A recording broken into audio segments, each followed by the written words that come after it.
Mais uma vez, boa noite a todos. Sou o professor Ariel e a nossa intenção aqui com esse encontro presencial, né, da disciplina de governo eletrônico é poder conversar um pouco de forma mais livre, né, sobre esses temas que envolvem o grande assunto governo eletrônico que a nossa disciplina tá tratando. Então, eu vou dividir em dois momentos esse nosso encontro, né, que está previsto aqui para ter 1 hora de duração, mas vai durar mais ou menos, o que precisar ele vai durar, né? E nesses dois momentos, o primeiro é nós falarmos um pouco sobre a atividade que vocês estão fazendo, né, dentro da disciplina, então sobre o trabalho, aquilo que estejam fazendo. E no segundo momento, aí eu conversar um pouco sobre esse tema de governo eletrônico e o envolvimento do tema com a estratégia, né, e coisas que eu tenho da minha prática, não só acadêmica, mas da minha prática profissional junto com organizações públicas também, né? Então, explico um pouquinho mais adiante sobre isso aí. Então a gente vai ter esses dois momentos, mas nenhum dos dois é um momento obrigatório, uma coisa que, olha, é um conteúdo, se não tiver, não passa na disciplina, vai cair na prova, não tem nada disso, tá? Então é muito mais uma conversa aberta aqui, franca entre nós, e para eu conhecer um pouquinho vocês também. Então, para que eu possa saber melhor para quem eu estou falando, né, quando a gente faz essas conversas. Então, se vocês puderem, ou pelo bate-papo, ou abrir o microfone e contar aqui. Eu gostaria de saber se vocês atuam no setor público hoje, né? Então, se puderem botar no bate-papo, assim, eu atuo no setor público. Isso para mim já é uma boa informação. E se vocês quiserem abrir o microfone e contar um pouquinho, eu atuo no setor público ou não, ou gostaria de, né, para que eu saiba. Mas se puder abrir o microfone e contar onde é que vocês atuam, de forma breve, assim, né, o que atrai vocês nessa disciplina aqui, tudo isso seria ótimo para mim. Alguém está disposto a se apresentar por áudio aqui? Ou vídeo e áudio? Bora lá, Marzoé. Isso. Boa noite. Boa noite. Eu sou a Marzoé, eu sou de Novo Hamburgo e atualmente eu trabalho numa OSC, numa fundação. Ela é privada, né? Mas a gente atende a comunidade com projetos sociais. A gente recebe verba do Fundo Municipal da Criança aqui da cidade de Novo Hamburgo. E eu até comentei com um colega meu essa semana que atualmente eu não tenho sistema, o controle é feito todo por planilhas de Excel. Hoje a gente está com 10 contas correntes e com 6 projetos em andamento, aos quais todos eu tenho que prestar contas. Então, para mim, um sistema assim seria muito bom se eu tivesse um sistema, mas que abrangesse tudo que eu preciso de um sistema, né? Que cada projeto tem a sua particularidade para prestar contas, enfim, é bem complexo. Ótimo, Marcelo. Muito obrigado pela tua contextualização. Tá, eu já consigo vislumbrar um pouco, né, do que é um sistema, do que é o que significa para ti o governo eletrônico, o que significa essa nossa conversa sobre sistemas aqui. Vou explorar isso depois na minha segunda parte da fala ali também. Vi que o Rafael aqui colocou, né, que então é secretário de Orçamento e Finanças municipal, tem uma grande responsabilidade ali com outras áreas e o fato de ser secretário, né, já é uma grande responsabilidade e lidar com pessoas, uma outra enorme, né. Então, obrigado pela apresentação. O Paulo aqui, que diz que atua no setor público na Prefeitura de Imbé, na Prefeitura, na Secretaria de Saúde. Que legal. Tem um grande amigo de infância que é motorista na Prefeitura de Imbé, na Secretaria de Saúde, o Vitor. E é uma prefeitura admirável, né? As do litoral, eu acho que elas têm um desafio adicional, assim, bem interessante. E que legal que tu falas aí, Paulo, desde a Secretaria de Saúde de Imbé. Vou usar também um pouquinho na minha fala esse contexto depois. Tá, os que já atuaram. Alguém mais quer abrir o microfone e falar, gente? Por favor, fica à vontade.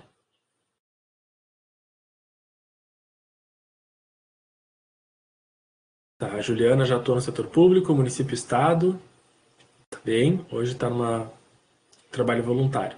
Então tem uma prática também já de como é que é a realidade do órgão público. Mauro trabalha no Banrisul como analista de risco de crédito. Não sei se a gente já se viu alguma vez lá, Mauro, lá dentro do Banrisul, mas trabalho lá também, né, com o setor de risco lá do Banrisul em algum projeto nosso. Então, a gente faz análise e validação dos modelos de risco, né, que o banco tem. Que legal ver que então tem uma interface assim também, né, com que tu atua aí, né, nessa modelagem, nessa análise dos riscos, né, modelados nesses modelos que a gente avalia. Tá bem. Bom, com isso então eu já sei que boa noite para todos, o Henrique aqui que também entrou. Já sei que estou falando com pessoas que têm alguma perspectiva, né, alguma experiência de setor público. Eu também tenho a minha, né? Eu trabalho no setor público desde 2001 e já trabalhei no Exército, falei no vídeo de apresentação, né? E atuo na universidade desde 2010. E dentro da universidade a gente atua em cargos, né? Não só eu sou professor desde 2010, mas já desempenhei vários cargos de gestão, cargos em conselhos, né, dos nossos conselhos fiscais, né, o conselho de curadores, em cargos daí de chefia de professores, coordenação de curso, mas em cargos em áreas mais administrativas também, né. Sou responsável por um programa aqui dentro da URGS, que é o Programa Universidade Aberta do Brasil, a UAB, que a gente chama, então, que é o nosso programa de cursos à distância da URGS, junto com a CAPES, né, desse programa UAB da CAPES. E tem um volume bem expressivo de recursos lá a ser gerenciado para uma determinada finalidade. Então, que é promover os cursos, né, fomentar esses cursos à distância. Então, eu quero me colocar aqui falando com vocês, antes de tudo, como colega, tá? Colega de alguém que também trabalha no setor público e lida com as mesmas preocupações e as mesmas motivações. Ó, mais uma colega ali falou que atua na Coordenadoria Regional de Saúde, em Caxias, na área de recursos humanos. Boa. E também no financeiro. E fiscal de contratos. Ótimo. Você é um servidor público padrão. Aquele, né, que está com 3, 4 chapéus aí na cabeça. Acontece muito, né? Bom, então, além dessa experiência de ser servidor, né, eu tenho trabalhado em alguns projetos junto com outros órgãos públicos, mas do meu ponto de vista aqui de professor, né? Então, de dar aula para outros órgãos públicos e com algo que a gente faz que é como se fosse uma consultoria. É uma consultoria, mas ela é mais do que isso, eu diria, né? Ela é mais do que só uma consultoria. Então, com os nossos projetos que envolvem uma prática, um método chamado Service Learning, né? Que é de capacitação de servidores públicos em serviço na sua prática. Então, em alguns órgãos, a gente vai lá, eu vou trabalhar junto com as pessoas e a partir daquilo que a gente vê como boas práticas na literatura, em outras fontes, né, e de outras experiências que eu consigo recolher também de órgãos públicos, a partir dessas boas práticas e da literatura, eu trabalho junto com as pessoas. E aí, eu trabalhar junto com elas, a gente vai refletindo, né, sobre o que essas pessoas estão fazendo lá no seu trabalho. Expliquei de uma forma metafórica, né, aquilo que é, de certa forma, uma consultoria, mas com uma transferência total de conhecimento. Então, é tudo aquilo que eu enxergo na prática dessas organizações, eu analiso, diagnostico, devolvo para a organização, faço uma sugestão de como é que eles podem mudar uma determinada situação que esteja sendo considerada problemática, e aí acompanho a resolução desse problema. Então, faço monitoramento, avaliação dessa resolução, e a gente olha os resultados depois de um período, recalibra, vê se tem que fazer mais alguma coisa. Tem bem uma cara de consultor, mas eu gosto muito mais de me enxergar como professor.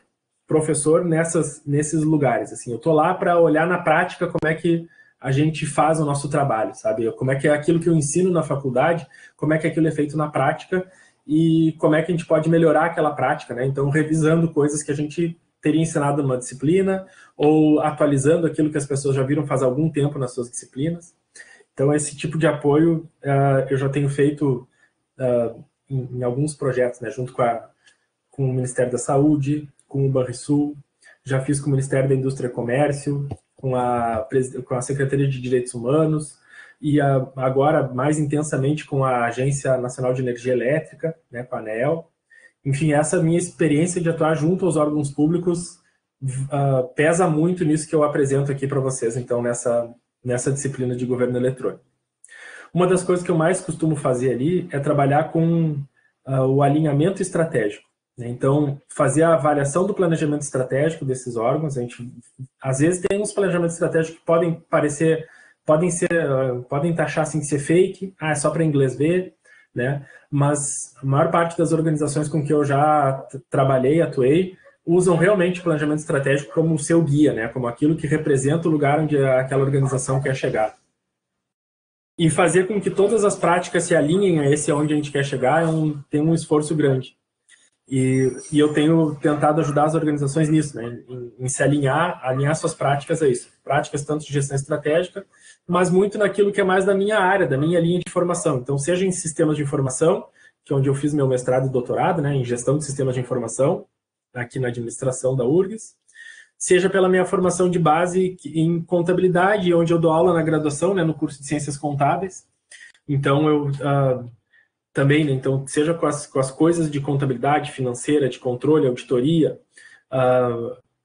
eu tento ajudar essas pessoas lá, e seja na parte de planejamento e gestão de sistema de informação, e a parte mais geral, né, de planejamento estratégico e de organização de processos e projetos também, que está no meu dia a dia aqui.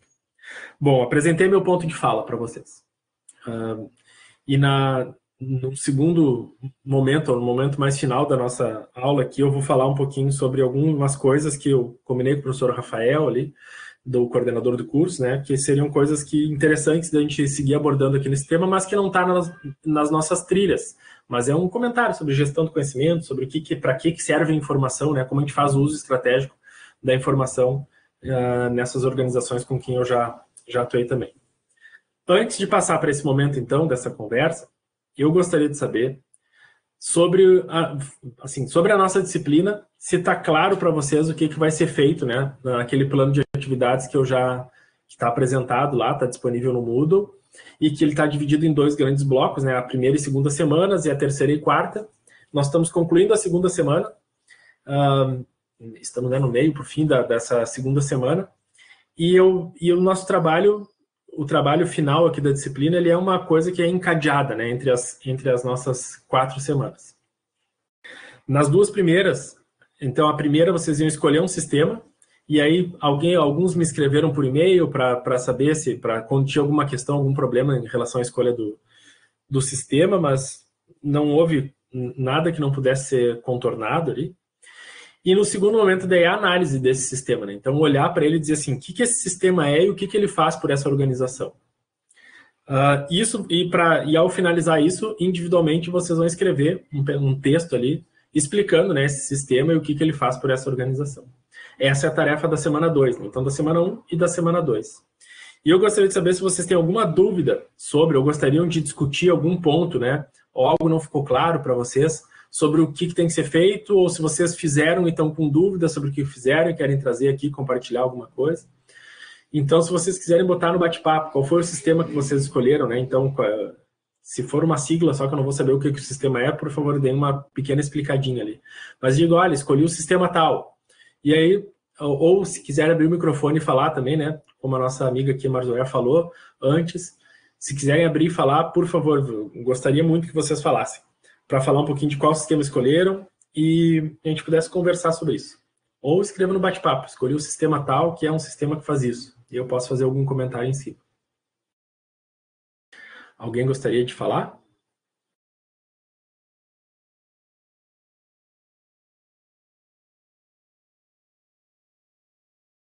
Bora lá, Marzoé. Eu de novo. Por favor. Professor, como eu não tenho um sistema onde eu trabalho, na tarefa 1 eu mencionei uma notícia que saiu aqui da Prefeitura Municipal, que estava inserindo um novo sistema, que ia trabalhar com um novo sistema. Eu vou ter alguma dificuldade para fazer essa tarefa 2, porque eu não vou ter acesso ao sistema. Eu só tenho acesso à notícia, à divulgação. Não vai ter problema, tá? A divulgação já é suficiente para que tu saiba que sistema é esse, o que ele pode fazer pelo município. E nas notícias, normalmente esse tipo de notícia, o município tal está implantando o sistema tal, na própria notícia eles já argumentam um pouquinho, né, de saber assim, por que estamos... Sim, ele até é meio dividido, assim, quais os setores que vai abranger o sistema, então eu posso considerar isso para formular a minha resposta.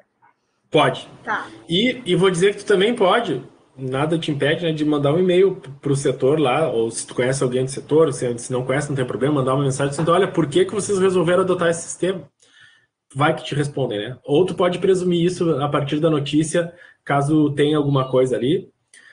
Ou também dá para presumir isso a partir do próprio fornecedor do sistema, né? Então, assim, estão adotando um sistema, sei lá, um desse para gestão financeira. Aí você vai ver o nome do fornecedor e entra no site deles, o que esse sistema faz? Esse sistema faz a gestão dos pagamentos, ou só da arrecadação e da execução das despesas. Então, tu vai poder, a partir da descrição do sistema, falar um pouquinho sobre os benefícios que ele pode gerar. O final das contas aqui que eu gostaria que vocês fizessem era argumentar da importância desse sistema para que benefício ele pode gerar, que impactos, que coisas positivas ele pode gerar para o órgão, né? Ok. Bom. Rafael está com a mão levantada, Rafael, mas eu acho que tu conectou só com o microfone, não perdão, só para ouvir, não para falar aqui no MConf. Não sei se tu vai conseguir falar. Se não conseguir, tu só sai e entra de novo. Aí quando ele pedir se tu quer só ouvir só o fone de ouvido ou o microfone junto, tu aperta o microfone junto. Tassiane. Tudo certo, professor? Consegue me ouvir? Consigo te ouvir, sim. Tudo certo. Então, eu tô com dificuldade de conseguir escolher. Eu até coloquei lá no fórum. Nós, na função da RH no Estado, nós temos 4 sistemas diferentes que temos que usar para poder fazer a função do RH e todos eles estão integrados um com o outro. Então, eu não sei se eu abordo um pouquinho de cada um deles, explico justamente a integração deles, se eu escolho um específico, porque nós usamos os 4. Pode ser. Qualquer das duas possibilidades é boa, Tassiane, tá? Pode tanto explicar a integração dos 4, já que são os 4 de recursos humanos, pelo que eu entendi, né? Seria ótimo. Ou tu pode escolher um deles e falar para que serve exatamente aquele um deles, né? Só que se tu pegar só o módulo, por exemplo, de folha de pagamentos, por exemplo, tende a ficar com pouco para falar, porque ele não vai ter um sentido um envolvimento estratégico tão grande, diferente do que seria um sistema daqueles de avaliação de pessoal, de avaliação de pessoas, né, do recursos humanos, ou dos gerenciamento de resultados das pessoas. Aí tem mais a se falar, né, sobre esses sistemas, mas mesmo o financeiro, se for o caso, tem o suficiente para o que a nossa tarefa aqui pede. A gente, no fim, as coordenadoras, elas ficam muito limitadas ao trabalho mais de ponta do RH, né? O nível central que acaba fazendo o trabalho principal de avaliação. Mas a gente tem um sistema para controlar o ponto, que migra a informação para o outro sistema, que é o principal ainda, que é o que faz o cálculo da folha de pagamento. Mas quem faz a folha de pagamento é a fazenda, não é a gente. Tem outro sistema para pedir férias e fazer recadastramento todo ano para garantir que a pessoa ainda está viva. E um outro sistema ainda que é o que tem os contra-cheques, que tem controle de tempo de serviço, de tudo. Só que todos ficam integrando informação um no outro, um depende do outro. Tá, então eu vou te sugerir pegar esse último que tu falou, o dos contra-cheques e o do tempo de serviço. Porque esse aí é o que provavelmente tu vai conseguir falar mais sobre os benefícios dele para o próprio servidor, né? Para que o servidor possa ter uma gestão mais ativa da sua remuneração, nesse sistema deve ter os subsídios para quando a pessoa precisa de um empréstimo, né? Então conseguir informações sobre essa folha, ou da contagem de tempo de serviço, tempo de aposentadoria, né? Vai bem pelo lado assim da gestão que o servidor pode fazer sobre a sua trajetória profissional dentro desse tipo de sistema. E pode ser um aplicativo de celular? Pode, o aplicativo é um sistema também. A gente tem um aplicativo que ele junta algumas dessas funcionalidades de 2 ou 3 sistemas no aplicativo. Boa, pode ser. Minha sugestão, pega então isso que está no aplicativo e argumenta sobre a melhoria ou quanto isso gera benefício de qualidade de vida para o servidor, por exemplo. Isso é uma boa linha a seguir. Obrigada. Nada. Rafael, será que tu consegue falar agora? Agora eu vi que conectou. Voltou. Agora sim. O texto. Professor, na verdade até coloquei o texto ali. A minha atividade já está quase pronta. Seria basicamente o que eu entendi. O que é o sistema e o que ele faz, né? Queria saber se ficou a dúvida ali de se tem que classificar o sistema. Por exemplo, se ele é um SIG, SPT, RP, CRM, e justificar isso também. Tá, a ideia é que sim, que vocês classifiquem o sistema, mas de antemão já vou falar para vocês, não tem gabarito desse tipo de classificação. Porque hoje em dia, eu falo também ali no vídeo, né, sobre isso. Hoje em dia, essas siglas, né, esses tipos, eles foram evoluindo e hoje a gente enxerga quase tudo dentro dos ERPs. Tá? Então, o ERP é um sistema que integra outros sistemas, digamos assim. E só que os sistemas de hoje eles carregam ainda assim funcionalidades que esses sistemas legados faziam, que esses sistemas mais antigos faziam. Mas hoje eles são meramente funções dentro desses sistemas maiores. Então, eu quero muito mais a reflexão de vocês, olha, esse sistema que eu escolhi, ele se parece com um ERP porque faz essa integração.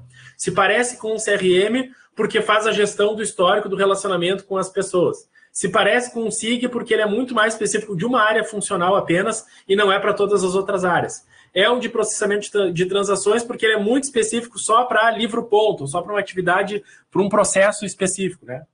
É muito mais a classificação para fomentar a reflexão de vocês sobre o que aquele sistema é. Mas o meu ponto principal, Rafael, é que vocês possam argumentar sobre a utilidade dele, o benefício que ele gera para o setor onde ele está. Sim, então tá entendido a minha parte aqui. Obrigado. Show de bola. Alguém mais quer falar, gente? Abrir o microfone e falar? Ô, professor, tudo bem? Henrique aqui. Oi, Henrique, tudo? Tem uma mensagem, tem algumas mensagens aqui, primeiro do Mauro, se eu puder ler aqui, ele fala sobre o exemplo dele, né? Ele falando, escolhi sobre a implementação por parte do Ministério do Planejamento, Desenvolvimento e Gestão, MP, desde 2013, do Sistema Eletrônico de Informações, o SEI, o Sistema de Gestão Eletrônica de Documentos. O SEI foi desenvolvido pelo TRF4, cedido gratuitamente para os demais órgãos públicos, e é hoje o sistema que deve ser preferencialmente adotado por toda a administração pública federal. Sim. Grato, muito obrigado pela leitura aí da mensagem também. Eu vou tentar dar preferência para o pessoal que quer falar agora, né, para que possam falar, e tá no meu plano aqui seguir na leitura das mensagens, tá? E eu já vou, então, aproveitar que tu já leste essa aí do Mauro e vou falar aqui, mas, por favor, quem quiser abrir o microfone depois, fica à vontade, tá? Mauro, o SEI, né? Então, o SEI é um sistema que, enfim, já conheço aqui também, né? Na universidade nós usamos. Eu vi que só que tem um complemento da tua pergunta mais embaixo, deixa eu só ler aqui também. Quero destacar que houve grande pressão por parte das empresas privadas com soluções concorrentes. Quando o MP escolheu um produto desenvolvido dentro do próprio governo, ele também excluiu a iniciativa privada. Fez pressão para o governo. Entendi aqui, e eu acho que esse é um ponto para constituir a tua argumentação, tá, Mauro? O SEI é um sistema de gestão de processos administrativos, né? Então, ele não é a gestão de processos de negócio. Ele é a gestão de um conjunto de arquivos que compõem um mesmo assunto, digamos assim, né?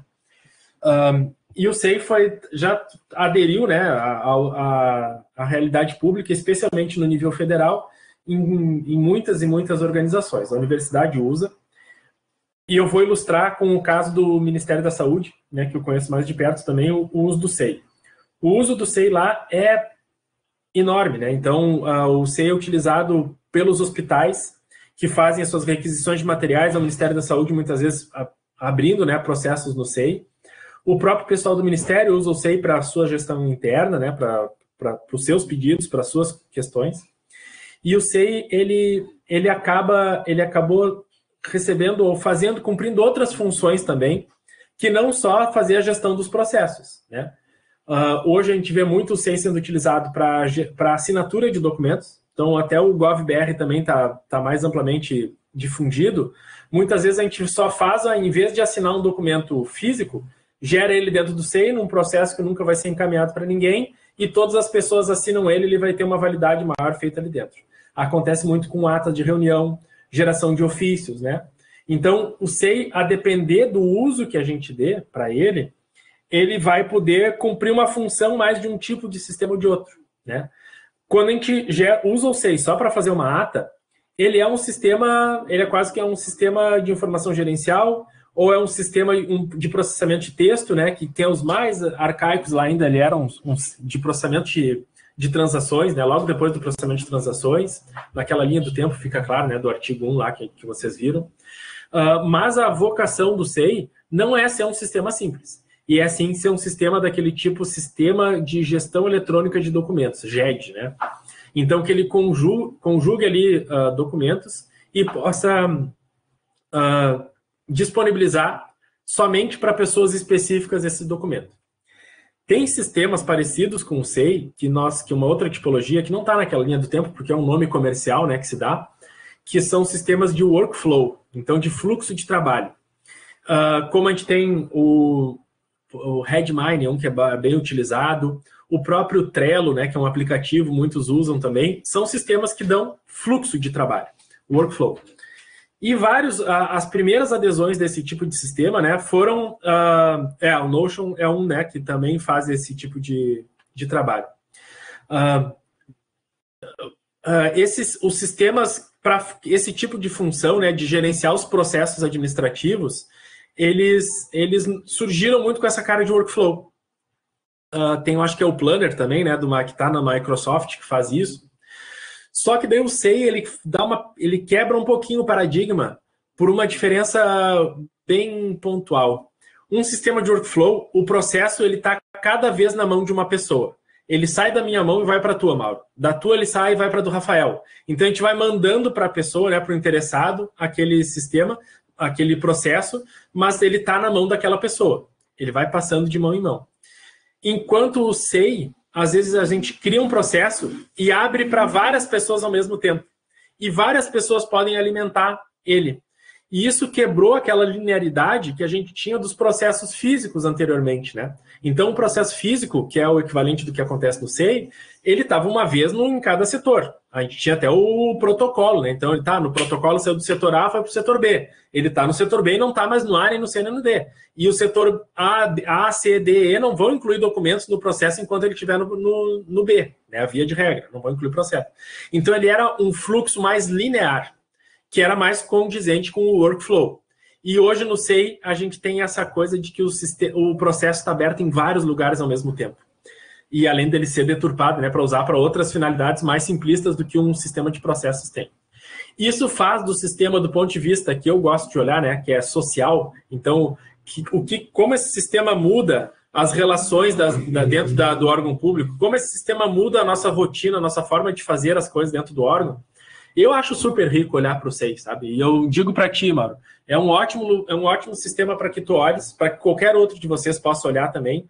Quem tiver, olha, não tem o sistema para olhar, o SEI é um coringa ali que está para muitos de vocês. E se vocês não conhecem ninguém que usa o SEI, agora vocês conhecem o Mauro aqui, que usa o SEI e pode falar alguma coisa ainda mais para vocês. Brincadeira, tá, Mauro? Mas é só para que é um sistema bem difundido. Tem muita notícia dele na internet para quem tiver algum tipo de... quiser saber alguma coisa mais sobre o sistema. A adoção, né, e tu falou ali, né, que ele gerou um tipo de conflito com empresas que gostariam de ser as fornecedoras para órgãos públicos, ainda mais grandes assim quanto o Ministério Público. É o Ministério Público, né? Tu botou MP, mas antes tu falou, não, Ministério do Planejamento. Que já teve outras siglas, né? Então, enfim... bom, mas por Ministério do Planejamento, que é maior ainda do que o Ministério Público, enquanto a alcance, né, certamente tem interesses privados nesse tipo de fornecimento. E aí eu vou aproveitar esse ensejo aqui para uma discussão que normalmente aparece, né, nessa questão de adoção de sistemas, que é o produzir e terceirizar. Compro uma solução pronta ou desenvolvo uma solução para mim. E nesse caso do SEI, nós temos uma terceira hipótese ainda, assim, que é adaptar um sistema que tem um custo mais baixo e trazer para mim, um custo mais baixo do que comprar uma solução pronta, né? Marjorie, tu quer completar alguma coisa que eu estou falando aqui? Não, professor. Ah, tá. Não, só por causa de tu abrir o microfone, achei que era algum complemento. Não, desculpa. Não, fica à vontade. Então tem essas 3 possibilidades agora. Bom, quando a gente vai comprar um sistema pronto, né, de um outro órgão, além de um custo normalmente mais alto, porque o custo de desenvolvimento dele está dentro do preço dele, né, alguém tem que pagar pelo desenvolvimento do sistema, eles tendem também a deixar o órgão mais dependente para fazer a manutenção, para fazer a implantação, para fazer a próprio treinamento, né, e uso do sistema, e normalmente é bem caro. E aí a gente tem vários sistemas desenvolvidos pelo setor público que ficam disponíveis de forma, entre aspas, gratuita para o setor público, para outros órgãos públicos, né, ou para a sociedade em geral, como contrapartida, inclusive, do investimento que foi feito para a geração desse tipo de sistema. Mas, quando o TRF4 libera o SEI para todos usarem, ele não está dizendo, olha, contem comigo aqui que agora eu vou implantar para todos vocês. Não tem gente para fazer essa implantação. Então, eu disponibilizo o código. Eu disponibilizo eu faço uma palestra, sei lá, mais geral para quem tiver interesse. A gente compartilha o nosso aprendizado, mas a gente não pode se responsabilizar por ir lá e implantar em cada lugar que queira utilizar o SEI. Então, isso faz com que a gente tenha sempre, não possa esquecer, que mesmo um sistema que ele é liberado de forma gratuita para um órgão, o órgão ele vai gastar para ter aquele sistema funcional para si. Porque ele que vai ter que pagar pessoas para adaptar o software, para implantar o software, né, instalar nas máquinas, instalar nos servidores, treinar as pessoas para uso. Então, sempre tem algum custo envolvido. E mesmo uma solução desenvolvida de forma particular para o meu órgão. A minha prefeitura quer um sistema de gestão financeira para si, feita para si. Eu me lembro, se eu não me engano, não me lembro se é a prefeitura de Gravataí ou Cachoeirinha, que tinha um tempo atrás um sistema financeiro que, olha, só eles tinham. E foi desenvolvido para eles. Era muito bacana o sistema, né? A parte de integração de arrecadação e de execução da despesa que eles faziam. Bom, aquele sistema lá gastou pessoas, desenvolvedores trabalhando nele, tinha uma manutenção a ser feita, então tem um gasto bastante alto também, né, em se desenvolver um sistema, e não só o gasto para desenvolver, é o risco, né? O risco de que uma solução feita internamente, ela pode testar e dar errado, e a gente tem que ficar corrigindo, daí é nessa forma que vão se criando os Frankenstein, muitas vezes, né? Aquele sistema que ele é cheio de puxadinho, assim, porque ele foi feito funcional para um setor, e aí quando foi expandido para outro setor, já precisou fazer uma adaptação, e daí ele vai gerando, né, esses puxadinhos. Puxadinhos iguais aos que a gente tem quando a gente trabalha com tudo em cima de planilhas. Eu sou fã de planilha. Eu uso muito, muito, muito Excel. E desenvolvo em Excel. E eu gosto bastante. Mas ele é um sistema artesanal. É difícil replicar, né, um sistema feito em Excel de um para outro, né, de uma pessoa para outra. Mauro, tu levantou a mão, mas que nem o nosso colega estava antes ali, tu precisa habilitar o teu microfone. Então, tu só está com fone de ouvido. Daí tu vai ter que, de repente, sair e entrar para poder habilitar o teu microfone para falar. Mas eu já vou ler as mensagens aqui também. Estou na minha divagação aqui, mas logo eu leio as mensagens. Então, fiz essa questão, né, adotar, comprar um sistema, ou pegar um pronto, ou adaptar para mim. A gente tem que sempre levar em consideração que vai ter gasto, vai ter custo colocar um sistema dentro de uma instituição. A pergunta do Mauro, que está ali, assim, quando você adquire o sistema de alguém, você fica refém dessa empresa, pois só ela vai conseguir melhorar ou dar o suporte adequado. Então tá, a tua pergunta aqui eu acho que eu estou respondendo sem ter lido ela antes, mas é sobre isso que eu estou falando, né, justamente. Então, ninguém quer ficar refém de ninguém. Assim como o Ministério do Planejamento não quer ficar refém do TRF, ele não quer ficar refém da empresa X lá que fornece o sistema tal. Ele não quer ficar refém do seu desenvolvedor, que vai que ele se aposenta, vai que ele adoece e eu não tenho mais aquela pessoa aqui dentro. A gente não quer arcar com esses riscos. Agora, qual é o menor risco que a gente pode modelar para situações como essa, né? Qual é o menor risco? E aí vem uma relação entre risco e custo. Quanto eu posso pagar e que risco eu estou aceitando assumir. E essa é uma reflexão que a gente tem que fazer na gestão quando vai adotar um sistema. E aí eu estou chegando nos meus pontos, né? Aquilo que eu gosto de falar dentro da governança, ou do governo eletrônico. Sempre tem custo, sempre tem benefícios, sempre tem pontos negativos. E essa distância entre os benefícios e os pontos negativos ali é que mora o risco. Então é um custo versus um risco. Quais riscos eu tolero aderir? Quais riscos eu não posso aceitar? Quais riscos eu não tolero aceitar? E qual é o dinheiro que eu tenho para pagar isso? É claro que eu poderia chamar a SAP lá, a maior fornecedora de sistemas do mundo, e dizer, SAP, desenvolve um sistema aqui para a minha prefeitura, faz exatamente como eu quero, me manda 10 engenheiros de software, mais 15 pessoas para implantar. A cada mês tu vai vir aqui me dar uma capacitação para os meus servidores, que como é uma prefeitura, gira muitas pessoas, então eu preciso estar sempre treinando pessoas sobre esse meu sistema. Aí eles vão dizer, olha, legal, vamos fazer, vai ser um projeto pioneiro. Tá aqui, custa 1 bilhão de libras. E aí, prefeito, vamos tirar de onde esse 1 bilhão de libras esterlina? Aqui? É muito dinheiro. Então, essa que é a relação, né, o ponto ideal que a gente tem que chegar. Mas, certamente, sistemas como o SEI, ou seja, desenvolvidos pelo setor público, eles são aqueles que tendem a ser menos custosos e ter um menor risco. E o que diminui os riscos desse sistema, Mauro? Tipo SEI. É que tem outras pessoas, servidoras públicas, que também estão usando ele. A gente consegue construir com mais facilidade uma base de conhecimento sobre aquele software. Mais pessoas passaram pelo perrengue de adotar aquele sistema e podem compartilhar de forma gratuita os seus perrengues, aquilo que passou e as dores que teve, né, na implantação e o que avisar para os outros não passarem. O próprio TRF que desenvolveu é um órgão público que pode ali, de alguma forma, em algum problema crítico, pontual, ajudar também. Então, a gente vai criando essa comunidade de uso desse tipo de sistemas. Tende a ser assim com sistemas que são amplamente utilizados e que não tem uma empresa por trás que tira benefício financeiro por conta dessa comunidade, né? Então, que não restringe o acesso a essa comunidade de usuários. E aí a gente tem vários sistemas nessa linha, né? Tem prêmios, inclusive, né, para desenvolvimento de software para o setor público. O SEI é um case de sucesso, mas vocês estão vendo esse próprio ambiente aqui de webconferência que a gente está usando, né? Que é o MConf, foi desenvolvido aqui na URGS. Ele é um exemplo de um sistema que foi desenvolvido com dinheiro da ERNP, da Rede Nacional de Pesquisa, que ele foi pago, então, com recurso público, né, desenvolvido com recurso público, e ele viabilizou ele é disponível, né, para que outros órgãos possam utilizar a base dele também para o seu desenvolvimento. Tem uma empresa, né, que explora ele economicamente, que é a Elo. Elo é um site que usa o MConf no seu pano de fundo, né? Então, várias universidades podem utilizar também, ou vários outros órgãos podem utilizar. É um desses exemplos, né? Quer falar, Mauro? Por favor. Agora eu vi que teu microfone está conectado, fica à vontade.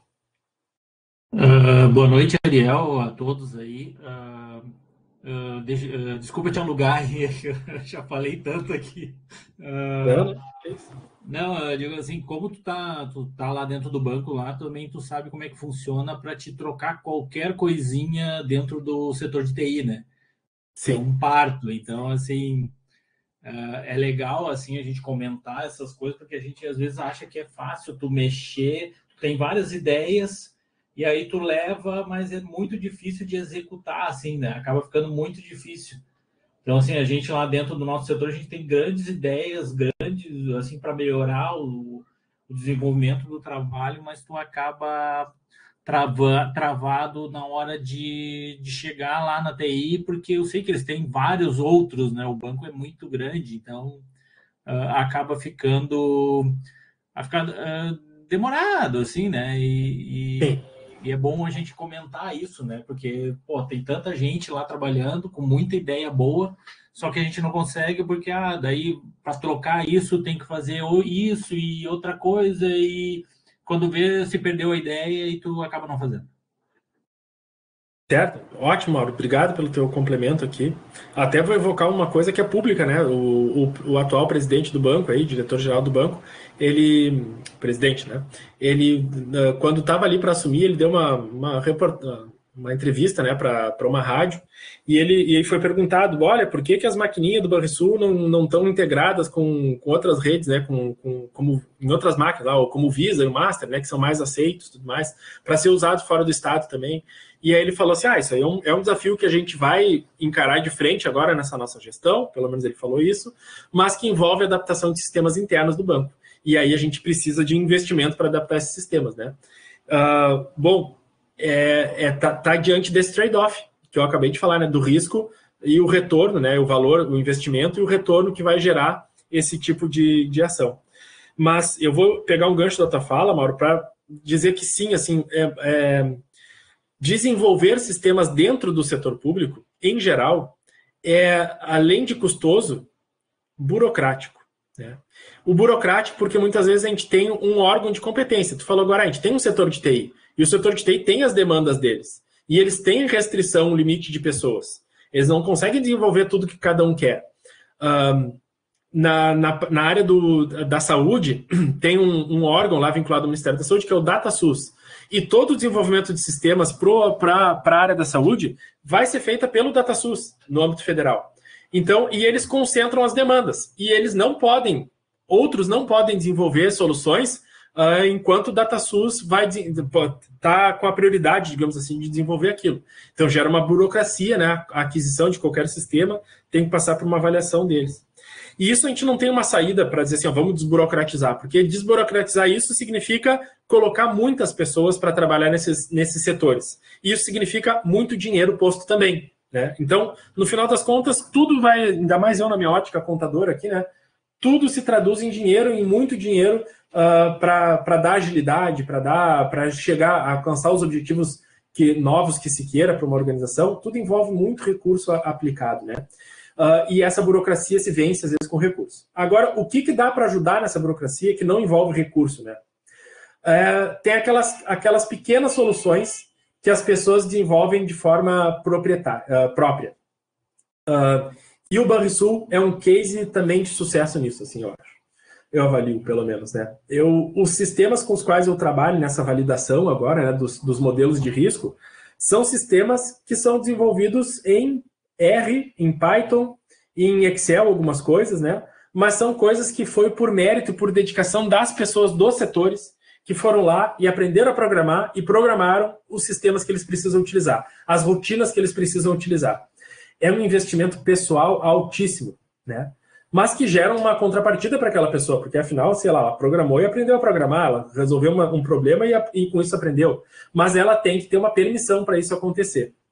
E aí eu vou relatar para vocês uma iniciativa que está nesse projeto da ANEEL, com o qual eu trabalho também, que o setor de TI lá reconheceu que na ANEEL eles têm pessoas altamente capacitadas, inclusive para desenvolvimento, e que estão nas diferentes áreas. Né? A ANEEL é uma área muito de energia elétrica, é muito técnica, tem muitas pessoas da área da engenharia que trabalham lá, e essas pessoas têm nas suas formações o desenvolvimento de um pouco dessas competências, de programação também.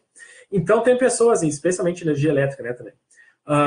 Eles exploram isso de alguma forma. Então não é só o setor de TI que pode fazer desenvolvimento, mas o setor de TI faz a governança desse tipo de desenvolvimento. Então está no planejamento estratégico deles, que eles estão revisando agora, estou auxiliando lá na revisão, uma política de desenvolvimento descentralizado de soluções. A TI vai atuar muito mais como um curador, um supervisor desse desenvolvimento descentralizado, porque eles têm pessoas capazes de fazer esse tipo de desenvolvimento dentro das áreas. E vão fazer programas de capacitação das pessoas para que as pessoas consigam desenvolver melhor, né? Ou usar melhor aquilo que tem nas bases de dados. Né? Então, não só para desenvolvimento de software, mas vou dar um exemplo que pode ser mais próximo de todos nós aqui. Garanto que vários de vocês já, ou todos quase aqui, já usaram o Excel para alguma finalidade de trabalho. O Excel é quase como um caderno, um livro de anotações nos dias de hoje. Mas o Access, né, que é do mesmo pacote da Microsoft, ele já não é de conhecimento de tanta gente, né, o uso do Access. E o Access ele é muito mais eficiente do que o Excel para fazer uma gestão de grandes bancos ou volumes de dados maiores. Só que como é que eu faço uma consulta no Access para ver se tem uma informação lá dentro daquele banco de dados? Tornaria, assim, a gente já tem a linguagem, sabe lidar com a interface da Microsoft porque usa o Excel, usa o Word e tudo mais. Então isso é mais simples de fazer dentro do Access. Mas tem coisas pequenas que geram grandes resultados, como isso, fazer uma consulta no Access. Logo, projetos como esse da ANEEL lá, que eu estou relatando para vocês, está em capacitar pessoas a fazerem coisas simples nos sistemas, mas que coisas simples que geram grandes benefícios, que promovem ou que permitem grandes resultados. Então é tipo um faça você mesmo, mas façam você mesmo coisas simples. Então, coisas simples que geram grandes resultados. E às vezes até isso, olha, uma disseminação, difusão maior do uso do Excel. Um colega que sabe usar bem ensina uma funcionalidade para outro colega. Isso gera um grande resultado, porque tu vai ter 2 usuários melhores de Excel ali dentro. Então, é só uma sinergia. Isso ajuda a diminuir o risco de adoção de determinado sistema, ou a necessidade de desenvolvimento de determinado sistema, e ajuda a lidar com essa burocracia, né? Então, via capacitação, a gente mitiga essa questão do ônus da burocracia para a adoção de alguns sistemas de informação. Isso era o que eu queria compartilhar aqui com vocês em cima dessa fala. Pessoal, alguém quer falar mais alguma coisa, mais alguma dúvida sobre a atividade, ou querem falar mais algo um pouquinho sobre esse tema? Vi que alguém estava digitando ali no bate-papo. A Vanusa está ali digitando. Fica à vontade, Vanusa. Manda aqui que eu reajo na minha fala. Bom, se não tem dúvida sobre o trabalho, né? Ah, tá. A Vanusa botou escolher o sistema tema. Eu não conheço esse sistema. O que ele faz? É um sistema de quê?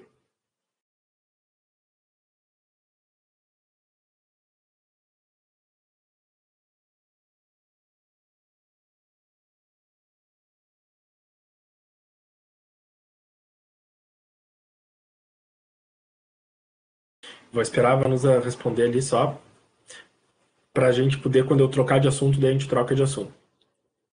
Gerenciamento de materiais e patrimônio. Tá. Via de regra, esses sistemas, eles são bons, dá para fazer o trabalho em cima deles, antes que tu pergunte, né? Então, se tu usa essa parte, ele tem outras. Ele pode ser um sistema ERP, tá? Então, ele pode ser um sistema integrado de gestão. Sim, se tu viu no Google que tem outros módulos dele, ele tende a ser um sistema desse tipo ERP. Mas se tu usa o módulo de patrimônio e materiais, está ótimo já também, né? A questão é explorar como esse sistema, como esse módulo de gerenciamento de patrimônio, ele gera benefício para a instituição, né? Então, não só pelo lado do controle, que seria o mais óbvio, assim, né, para um sistema de patrimônio, para quem saiba o que a gente tem no nosso estoque, saiba o que a gente tem no nosso patrimônio, quanto vale o patrimônio do órgão, né? Os sistemas de patrimônio, eles vão ter aquelas informações também de quando é que determinado material deu entrada. Então, para que a gente possa avaliar a perecibilidade, né, o quão perecível, se a gente está falando de materiais perecíveis, quando ele tem que ser acelerado o uso dele, por exemplo. É uma dessas possibilidades. E outra, que é um desafio para muitos órgãos públicos, né, mas que vem de informação desses sistemas também, que é o registro da depreciação dos bens, né? Então, a gente tende no setor público a trabalhar não com uma depreciação como o órgão privado trabalha, uma depreciação linear. Apesar de ser essa recomendação para o órgão público também, a gente faz reavaliações de material, e daí quando faz a reavaliação, ele valia muito, daqui a pouco ele a custos 1 centavo, sei lá, né? Então, isso é um desafio que a gente tem hoje, fazer uma avaliação mais justa dos materiais ou daquilo que compõe o nosso patrimônio, né, nas organizações. E esse desafio, quando ele é vencido, ele gera o benefício de fazer uma melhor exploração, o melhor uso dos próprios materiais, né? E um outro também, Vanusa, que é um gargalo, né, um desafio da gestão patrimonial em geral no órgão público, é dar valor para bens que têm valores intangíveis, né?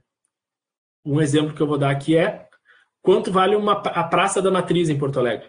Quanto vale uma praça? Quanto vale uma estátua?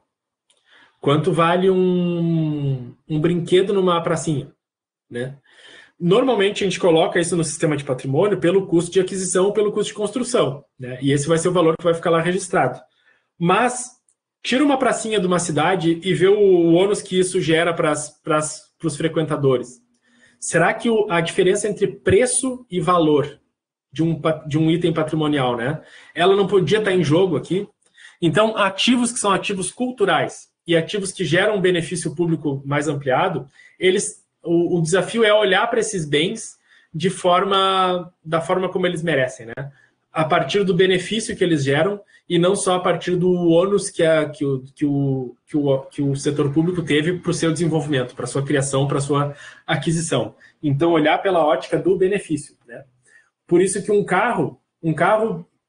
dificilmente um carro vai valer 1 centavo, né? Porque mesmo no final da sua vida útil, ele tem um valor residual. E esse valor residual é o benefício que ele vai gerar mesmo depois da sua vida útil consumida. Ele segue gerando, eventualmente, algum tipo de benefício.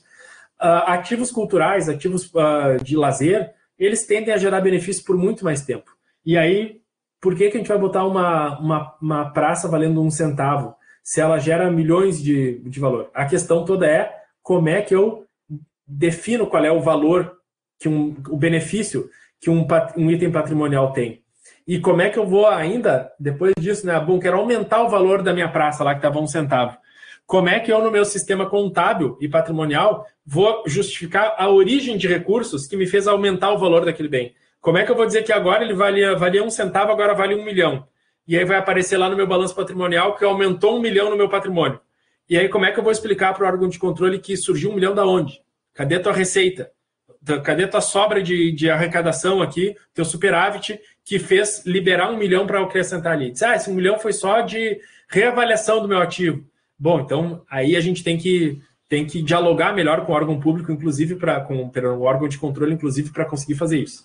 Mas dentro, então, da gestão de material, de patrimônio, tem um mundo de coisas para se falar e um mundo de benefícios a se pensar que eles podem gerar.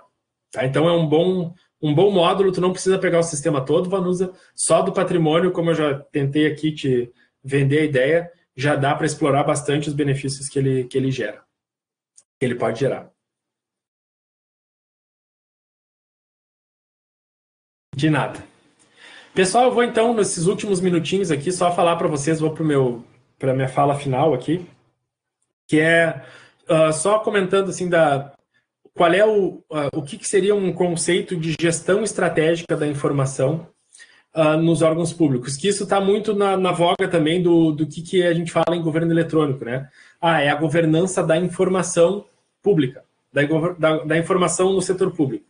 E a gente tem a Lei de Acesso à Informação, a Lei Geral de Proteção de Dados, leis que falam sobre as informações das pessoas, né? Sobre a publicidade disso. Eu não quero entrar pelo lado da LGPD, nem pelo lado da Lei de Acesso à Informação.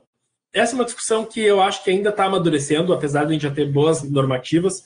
Eu tirei esse assunto de dentro da disciplina aqui. Na primeira vez que eu ofertei a disciplina de governo eletrônico, esse assunto estava lá, mas daí ele gerava discussões que não chegam a uma conclusão. Então a gente está muito mais acompanhando, né, a maturidade, a maturação desse tema da proteção de dados e do acesso à informação, naquilo que está junto, né, com a proteção de dados. O que eu gostaria de falar para vocês é o quanto a informação que um órgão tem é um ativo estratégico. Quanto informação é um ativo estratégico. O quanto ter informações boas dentro de um banco de dados permite que um órgão tome melhores decisões. Decisões que fazem custar menos para a sociedade, decisões que fazem custar menos para os próprios servidores, né? Então eles tomam decisões mais assertivas, mais rápidas, né? E essa rapidez economiza tempo das pessoas, então me permite sobrar tempo para fazer outras atividades. Então, ter boa informação disponível para a tomada de decisão é um benefício que o órgão tem. E ter essa informação disponível, boa informação disponível, é a preocupação da governança da informação, né? Então, do que está dentro desse escopo de governar bem a informação. Governar bem os dados, né, que um órgão tem. E essa governança passa por coletar dados de forma adequada, coletar os dados necessários para as tomadas de decisão que a gente tem, coletar e organizar esses dados de uma forma que seja acessível, que os servidores possam ter acesso, e acesso facilitado. Então, por exemplo, eu tenho um exemplo lá de um órgão que ele coleta, ele tem várias secretarias, e ele coleta um relatório ótimo dessas secretarias em PDF todo final de mês. A secretaria manda lá um relatório, vou chutar aqui, tá? Estou mentindo muito porque eu quero descaracterizar o órgão, mas é um relatório de gestão. Todo final de mês tem um relatório parcial de gestão do secretário para o diretor daquela organização. Só que esse relatório ele não tem campos especificados, ele é feito em PDF e ele é entregue via e-mail, né, para a diretoria.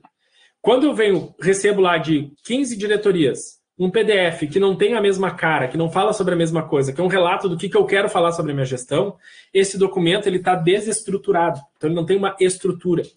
E aí eu preciso de uma pessoa que dedique várias e várias e várias horas para decifrar aquele documento, para classificar as informações que estão ali dentro e aí sim unificar. Já seria um grande benefício eu fazer a gestão desta informação, a governança dessa informação, estruturando para esse relatório blocos. Olha, no bloco 1 tu tem que falar sobre tal assunto, no bloco 2 sobre tal assunto, 3 sobre tal assunto. E aí a pessoa que consolida já vai saber, olha, vou lá no bloco 1 que eu vou pegar tudo que todos falaram do bloco 1 para consolidar aquilo. Ele ainda vai ter tempo de um curso, né, de interpretação dessa informação, de classificar ela melhor, mas pelo menos ele vai mais assertivo na hora de buscar a informação no lugar adequado. Melhor ainda seria, em vez do relatório, talvez, eu fazer um questionário. E aí, nesse meu questionário, o meu secretário responde aquelas questões que são as questões mais importantes para mim, que eu estou aqui fazendo, às vezes, do diretor daquele órgão. Então, bom, eu pergunto o que eu quero saber e ele responde o que eu quero saber e ponto final. Mas daí eu não dou liberdade para ele me dizer o que ele quer dizer. Eu não dou liberdade para saber aquilo que é extraordinário, né? Aquilo que está fora do previsto, fora do planejado, fora do ordinário, fora daquilo que é importante só para a chefia e não para quem está embaixo. Então, tem um ônus, né? Eu fazer um questionário. Mas posso botar uma questão aberta. O que mais você quer dizer? Bom, pode ser também, já diminui um pouco esse ônus, né? Mas ele vai já limitando, mas, por outro lado, estrutura bastante aquilo que eu estou coletando de informações, tende, então, a facilitar, a tornar mais fácil o uso daquela informação. Melhor ainda dos mundos para usar rapidamente a informação é eu coletar os dados por um questionário e só em respostas fechadas, né? Então, só perguntas que me digam, numa escala de 5 pontos, como você avalia o nosso resultado neste mês? Ruim, péssimo, ruim, nada, né, ou assim, indiferente, bom e muito bom. Aí as pessoas vão responder numa escala de 5 pontos, eu vou substituir cada ponto dessas escalas por 1, 2, 3, 4, 5, transformar num número e aí vou calcular uma média. E vou dizer, em geral, os nossos secretários estão 4,5 satisfeitos com os resultados atingidos. E isso, o Google Drive, se eu fizer minha pesquisa lá, ele já me traz sozinho, né, essa média lá da minha enquete. Poxa, a tempestividade para tomar essa decisão é muito alta, né? Então é rápido, eu pego esse resultado e tomo essa decisão. Tem um artigo de 1979, que é da revista Harvard Business Review, que ele fala sobre essa balança, que tem de um lado custo e do outro lado tempo para a tomada de decisão. Então, o custo para coletar dados, para ter dados para a tomada de decisão e o tempo necessário para essa tomada de decisão. E nesse artigo, então, lá desde a década de 70, a gente já sabe disso, né? Que a gente tem que achar um ponto de meio termo que seja bom para aquela instituição, para aquela organização. Que é o ponto onde eu não gasto demais para coletar tudo que é informação possível só para ter elas, mas nunca usá-las, porque tem um custo coletar informação. Mas, por outro lado, eu também não fico sem coletar nada e quando eu preciso de alguma coisa eu vou lá e coleto, que daí eu levo tempo para ter essa informação. Demora, né, para a informação estar disponível para mim e pode ser que eu perca o timing da decisão que eu preciso tomar. Então, a ideia é saber quais são as informações importantes de nós termos para uso imediato. Aquelas que comporiam esse questionário que a chefia sempre pergunta todo final de mês para monitorar o ambiente da sua organização, né? Conhecendo essas, agora, quais são outras que não são tão importantes, mas que eventualmente podem ser úteis para a gente também e a gente vai pagar o ônus de ter, né? Então, é achar o meio dessa balança entre custo e tempo. Falar sobre governança da informação é falar sobre achar esse ponto médio, né? Dentro do nosso órgão, da informação que nós queremos ter disponível. Gente, esse tema, ele tá um tanto explorado já na semana 2, né? Essa parte de governança da informação, eu só quis dar essa entrada agora para falar sobre o que vem na sequência, que daí é a gestão do conhecimento. Gestão do conhecimento é alguma coisa que só é possível depois que a gente falou sobre governança da informação, sobre gestão da informação de alguma forma. Então, o conhecimento das organizações, ele é, de certa forma, essa base de resolver problemas, de capacidade de fazer coisas e resolver problemas que uma organização tem. Só que isso normalmente, por natureza, é desestruturado, né? Os problemas não são sempre os mesmos. As pessoas que resolvem os problemas não são sempre as mesmas. Então, eu tenho um repositório de como eu resolvo os meus problemas, tende a ser pouco útil muitas vezes, porque isso serviu para resolver o problema da Secretaria de Saúde. Não quer dizer que vai resolver o problema da Secretaria de Educação agora. Então, quando a gente olha para a gestão do conhecimento, a gente não pode olhar só por esse lado de olhar as boas práticas que determinado órgão teve para resolver o seu problema naquele tempo. Mas compartilhar essas boas práticas e ter alguém responsável por sistematizar essas práticas e transformar isso em normas. Transformar isso em processos, tá? Normas como representante desses processos. E incorporar isso aos processos. Logo, hoje, nos órgãos públicos que a gente vê mais preocupados com a gestão do conhecimento, nós temos, junto com essa gestão do conhecimento, uma gestão de processos e uma gestão de projetos. Um setor responsável por fazer essa gestão de processos. O conhecimento útil é aquele conhecimento que está presente nos processos que foram aperfeiçoados, processos de negócio que eu estou falando agora, né? Então, olha, a minha forma de fazer a previsão de férias das pessoas da minha secretaria. Prever férias é um processo de negócio. Quais são as boas práticas que a gente tem na nossa gestão do conhecimento aqui, ou naquilo que outras secretarias fazem, para fazer bem feita essa parte da previsão de férias?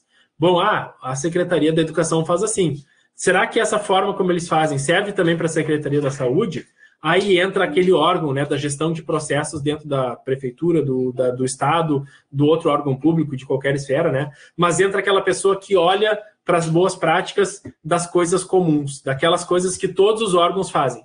Então, o setor de gestão de processos é aquele setor que é integrador dos diferentes órgãos. E ele tende a ser uma secretaria especial, uma assessoria, né, que um prefeito vai ter, mas alguém que olha para o todo e integra o todo.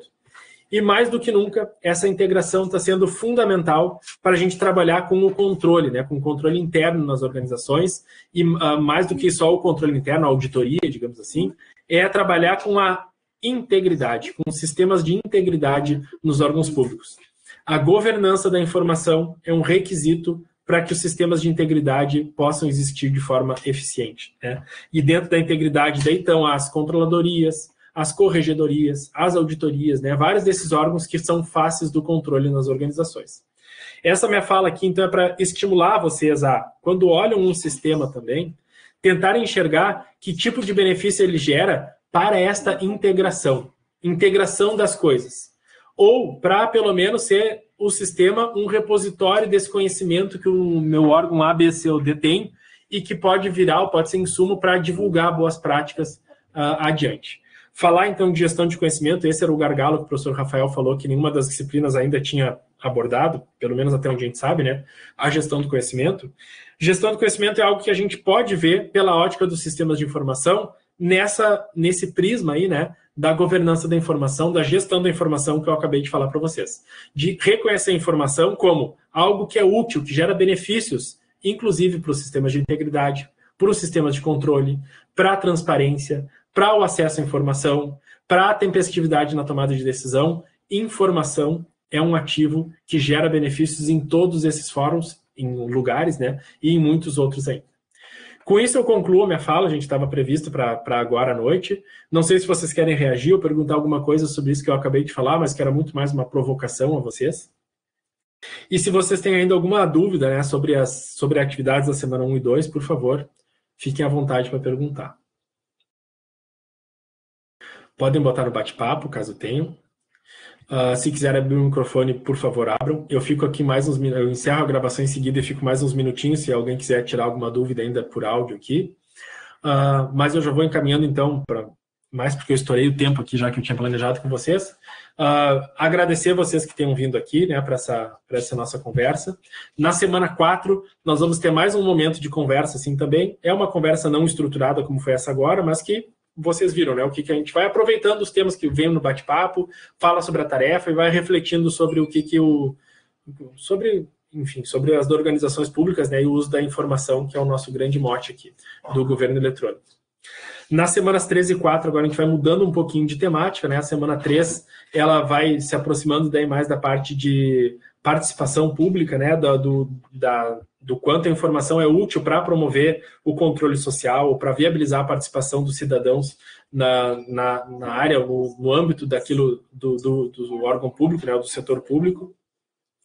E a gente combina, então, a gente tem mais uma atividade só, apesar de serem 4 semanas, não é uma atividade por semana, mas, então, na semana 3 agora, não tem uma entrega para vocês fazerem, mas tem lá na semana 4 uma entrega maior.